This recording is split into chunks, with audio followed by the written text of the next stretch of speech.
PDM ने मौलाना फजलुर रहमान और जहांगीर तरीन के दरमियान खुफिया मुलाकात की तरदीद कर दी। मौलाना फजलुर रहमान ड्राइंग रूम और ऑफशोर सियासत पर यकीन नहीं रखते, तर्जुमान पीडीएम का बयान। कप्तान ने एक दफा फिर ऑपोजिशन को क्लीन बोल्ड कर दिया। साजिशी ऑपोजिशन ने अदम एतमाद का शोशा छोड़ा। मोनिस इलाही ने गुब्बारे से हवा निकाल दी।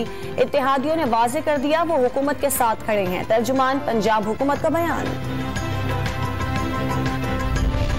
वजीर आजम की जेर सदारत विफाकी काबीना का इजलास आज होगा। 25 निकाती एजेंडे पर गौर किया जाएगा। कौमी स्पोर्ट्स पॉलिसी और कैपिटल मार्केट में इदारा जाती सरमायाकारी की समरी मंजूरी के लिए पेश की जाएगी।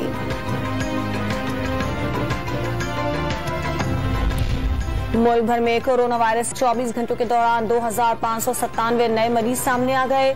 मुस्बत केसेस की शरह 5.4% रही।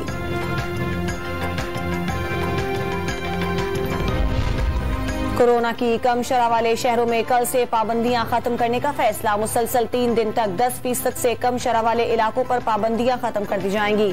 तालीमी सरगर्मियां मुकम्मल तौर पर बहाल और इंडोर तकरीबात समेत दीगर सरगर्मियों की इजाजत होगी। ओगरा ने पेट्रोलियम मसनूआत ₹8.5 तक फी लीटर महंगी करने की तजवीज दे दी।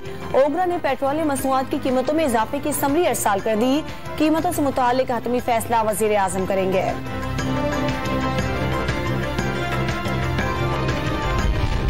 इस्लामाबाद हाई कोर्ट में साबिक चीफ जस्टिस पाकिस्तान गुलजार अहमद की इजाफी सिक्योरिटी के खिलाफ दरखास्त। अदालत ने दरखास्त के काबिल समाअत होने पर फैसला महफूज कर लिया। दरखास्त गुजार की केस दूसरे बेंच मुंतकिल करने की इस्तदा।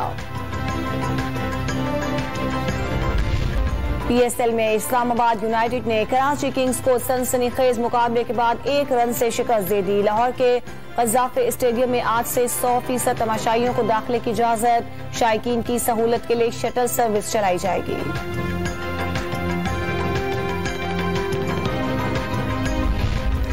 और तुर्की और अबूधाबी के दरमियान दिफा, तिजारत और मौसमियाती तब्दीली समेत 13 मुआहिदों पर दस्तखत।